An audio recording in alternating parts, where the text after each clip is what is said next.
Que isso, mano? O que você arrumou pra mim?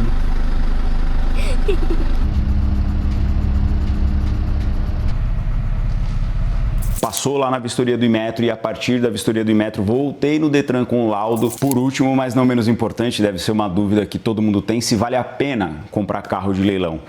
Bom, como você já viu aí, a gente comprou uma Sprinter para construir um motorhome, uma Sprinter de leilão. E agora... 2014. 2014, isso já é uma não é informação... tão novinha. Não, nem tem como, né? Já pesquisou uma Sprinter 2025? Não ia ter como ter agora. Esquece.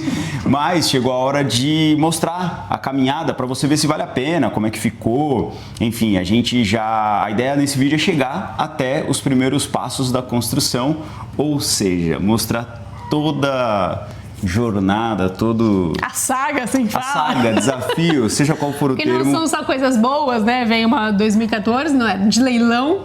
Para colocar esse carro para andar, que foi possível, mas teve aí uma jornadinha boa. Acho que antes vale ressaltar uma coisa importante, que é a reação do Felipe e do Luca assim que eu cheguei com esse carro aqui em casa. E acho que é legal contar que o Luca tinha pedido de Natal pro Papai Noel um motorhome. Acho que é difícil numa criança pedir um motorhome de Natal. Acho que é mais do Luca mesmo, bem criativo. E ele queria muito e tava meio decepcionado que não tinha chego nada.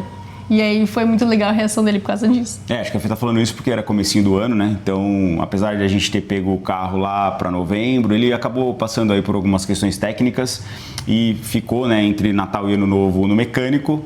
E aí, logo na sequência, esse carro chega aqui em casa.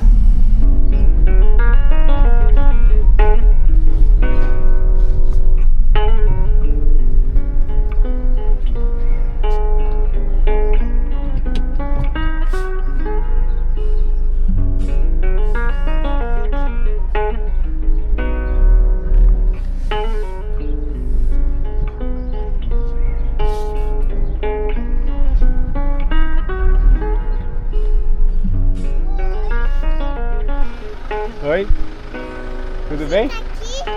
É a nossa van. Quer entrar? Nós vamos entrar já, peraí.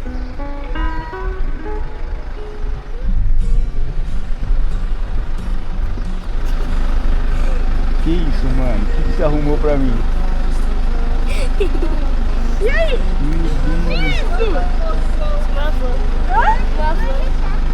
Peraí, espera o papai Deixa eu parar lá.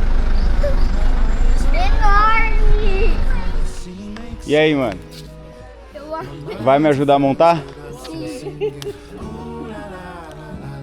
Voltando aqui, que é um objetivo desse vídeo, que é esclarecer um pouquinho de dúvidas que a galera acho que normalmente tem. E eu tinha, antes de fazer essa compra, que não foi... Eu não tô acostumado a fazer isso com certa frequência, então achei legal, primeiro, antes de mostrar o passo a passo para deixar esse carro andando, de funilaria boa para a gente fazer a construção do motorhome, tirar algumas dúvidas de questões administrativas mesmo, para você que compra esse carro de leilão e não sabe o que acontece depois com documento, enfim, com transformação de uma van para motorhome. Então eu separei aqui algumas poucas dúvidas para tentar ajudar você aí que está nessa pesquisa agora, ou para você que só tem uma curiosidade mesmo. Eu fiz até uma colinha aqui. Eu vou deixar o Renato contar essa parte, porque ele foi algumas mil vezes atrás do Detran. Foi ele que foi nessa saga aí, né? Foi na parte do mecânico e funilaria, então ele vai contar. E eu vou preparar o almoço para as crianças, que eles estão quase chegando. É isso.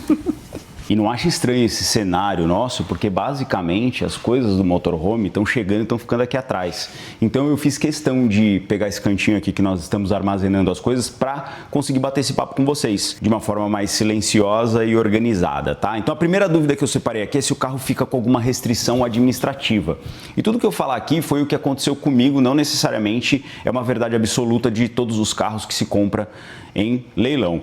Então, não fica nenhuma restrição administrativa. Vou explicar o porquê, palavras do despachante. O leilão, nesse caso, foi apenas utilizado para venda do carro, não para recuperação judicial, não para venda de um carro sinistrado. Ou seja, as empresas, quando vão trocar de frota de carro, eu acho que é meio que assim que funciona, elas mandam todos esses carros para leilão e a leiloeira passa esse carro para frente como uma simples venda. Então não teve batida, não teve alagamento, não teve nada. É um carro que na documentação, no descritivo da documentação, não há restrições. É esse o termo que está lá. E isso aconteceu porque esse carro era de empresa que estava trocando de frota, no caso a 3M. No seu caso, se você estiver procurando algum carro de leilão, verifica isso, porque às vezes era uma ambulância que também não tem restrição administrativa, o governo só que está de repente fazendo ali uma troca de frota e isso não gera problema. Diferente de carros que foram roubados ou que passaram por alagamento, esses sim, muito provavelmente vão ter restrições administrativas. O que isso implica? Não sei, de repente na hora de fazer um seguro ou na hora de fazer a transformação para motorhome, eu não sei se isso tem algum problema. Como eu nunca vivi isso e o meu não tem nenhuma restrição, eu sugiro que você pesquise um pouco antes de arrematar e de dar o seu lance, beleza? A dúvida número 2 é se tem muita burocracia para, primeiro, passar para o seu nome, depois de adquirir um carro de leilão e principalmente para transformar em motorcasa. Vou explicar o que aconteceu comigo. Eu comprei, esse carro não estava andando, ele saiu aí de guincho da 3M, né? Ele estava muito tempo parado e aí de lá foi para o mecânico. Como demorou, pegamos bem a transição entre Natal e Ano Novo e só aí perdemos ali uns 15 dias, o prazo para transferir para o meu nome acabou. Então, antes desse prazo acabar, eu fiz a transferência para o meu nome e foi super tranquilo. Pelo menos na leiloeira que a gente comprou, eles mesmos já obrigam a gente a efetuar todos os pagamentos referentes à transferência desse carro. Então não tem nem muito como escapar. Em menos de 30 dias o carro estava no meu nome. A partir daí, para transformar em motorhome é outra pequena saga, principalmente para você que mora numa cidade pequena como eu, que a galera não tem tanta informação sobre esse tipo de transformação. E foi uma burocraciazinha assim, muitos processos, muitos detalhes, porque se você tem só um Detran na sua cidade, que é o meu caso, vai lá perguntar e a galera não tem o conhecimento sobre aquilo, fica mais difícil ainda. Mas no final deu tudo certo. Em relação à transferência do carro para o meu nome, ainda como carro, foi super tranquilo. A própria leiloeira obriga você já a pagar as taxas para que isso aconteça dentro da normalidade, que são os 30 dias. Aí você pode se perguntar, por exemplo, se isso deu algum pepino na hora de transformar de carro para motorhome. E não. Uma vez no seu nome o carro e sem restrições administrativas, a parada flui tranquilamente assim, depois que você sabe todo o processo. Eu fui no Detran, peguei a autorização, cadastrei no site, levei o carro no Inmetro, que é muito bacana. Se você tiver curiosidade sobre isso, pergunta aqui embaixo. Passou lá na vistoria do Inmetro e a partir da vistoria do Inmetro voltei no Detran com o laudo e eles já fizeram a transformação para motorcasa, que já consta no documento. É tudo muito rápido, pelo menos aqui na minha cidade foi. Por último, mas não menos importante, deve ser uma dúvida que todo mundo tem, se vale a pena comprar carro de leilão. E aí eu vou repetir, eu vou dar o meu exemplo e quero que você fique até o final desse vídeo, porque a ideia aqui nesse conteúdo é mostrar o passo a passo para deixar esse carro em condições de se montar um motorhome dentro dele. E para isso a gente teve alguns gastos que eu vou colocando aqui na tela, você vai somando aí e no final eu vou falar o valor que eu paguei no carro, qual o valor de lance final que eu paguei para ter o carro no meu nome, tá bom? Então vai somando aí que já em menos de 5 minutos você vai saber se vale a pena ou não comprar um carro de leilão. Lembrando que eu fui na 3M e vi as condições do carro antes de comprar. E muito provavelmente, dependendo de onde você estiver, é possível inclusive levar um mecânico para avaliar algumas coisas para você. Eu não levei, mas se eu não me engano é possível, porque eu fui visitar o carro, então se o mecânico estivesse comigo, ele também poderia ter olhado o carro. Beleza? Então vamos lá, vamos entender se vale a pena ou não. Primeira coisa, fui buscar o carro, depois de arrematar, precisei de um guincho. Quanto custou esse guincho? 600 pilas. 600 reais da minha cidade até a cidade onde o carro estava parado para trazer e deixar ele dentro da oficina mecânica que ia dar uma revisão nele. Eu sabia que ia ter surpresa, mas a partir de agora elas começam a aparecer assim, a brotar, sabe? Vamos entender mais. Então, do guincho para o mecânico, check-up geral, bateria, uma parada que eu nunca vi ser tão cara. Meu Deus do céu, bico. A Sprinter tem problema de bico, eu não sabia que ela era tão sistemática assim e parece que é um problema recorrente nas Sprinters. Então, bico, baterias, filtros, reservatórios de óleo, de água, enfim, fez um check-up geralzaço, assim, principalmente focado em motor.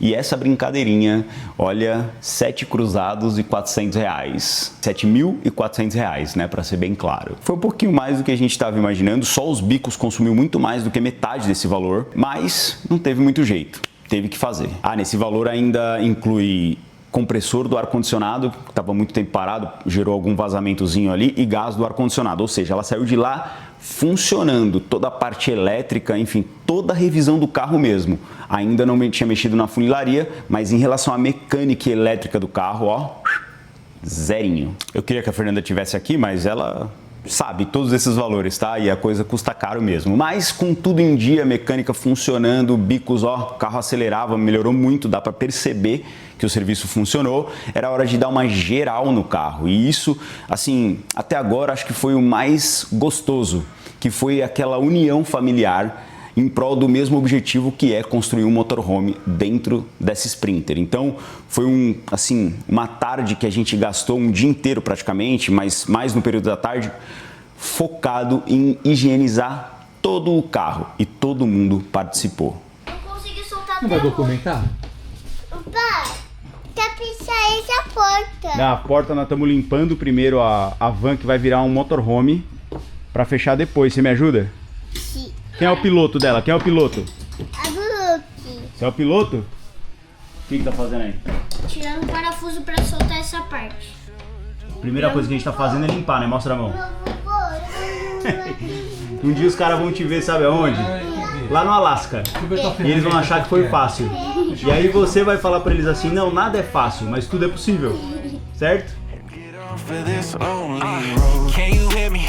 Tell me, can you hear me? I've been calling out for help, still don't see nobody near me. I'm down it, almost underground it. So deep in the valley, I can't even tell you which way is the mountain. God, the only word I... Esse foi um exercício de união muito legal mesmo. E custo zero. Energia nossa, deixamos o carro, ó, um brinco. Daí partiu para perfumaria, funilaria, eu diria, né?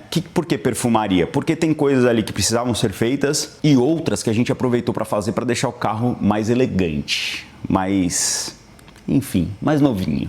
Uma vez com a funilaria pronta, eu já vou falar o valor, coloquei a plaquinha no lugar, a plaquinha nova, e essa bagatela, esse ajuste, essa perfumaria saiu por 5.9, R$ 5.900. Vai somando. E aí, já que você está somando, eu tenho para dizer o seguinte, basicamente, relacionado ao carro, foi isso que foi feito. O carro já veio com os pneus que está rodando com eles, obviamente antes de sair para viajar a gente vai trocar.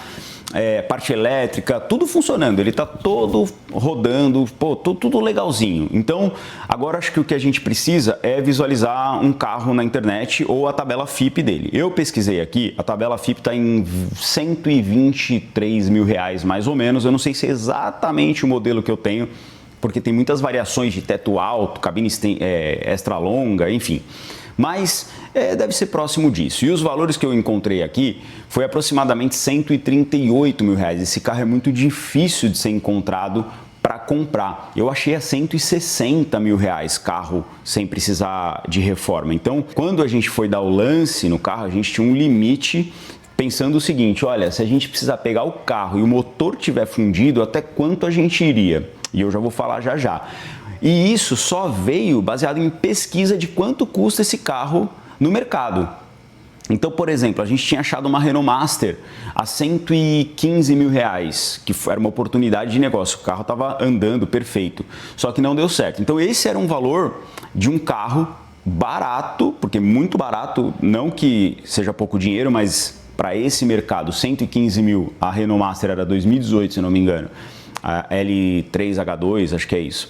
Ela estava com valor baixo, então não encontrava, e os outros, as Sprinters que a gente encontrava similares a essa, acima de 150 mil.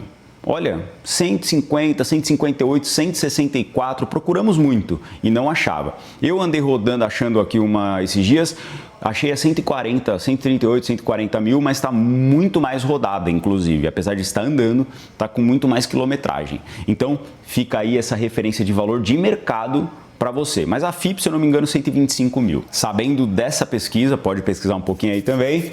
Quanto você acha que valeria a pena, hein? Somou os valores? Ó, vamos falar logo. R$ 81.500 foi o valor final que nós pagamos por esse carro no leilão. é isso. Tem gente que vai me chamar de maluco, tem gente que vai falar que baita negócio, mas é importante raciocinar o seguinte, tem que se colocar sempre na posição do outro para entender aquele valor gasto, né, aquele movimento realizado em direção de alguma coisa. Então, no nosso caso, a gente tinha essas referências de valor, tínhamos o dinheiro em mãos, né, tinha até um pouquinho mais, e o nosso limite estava em 85 mil. Até 85 a gente topa dar de lance.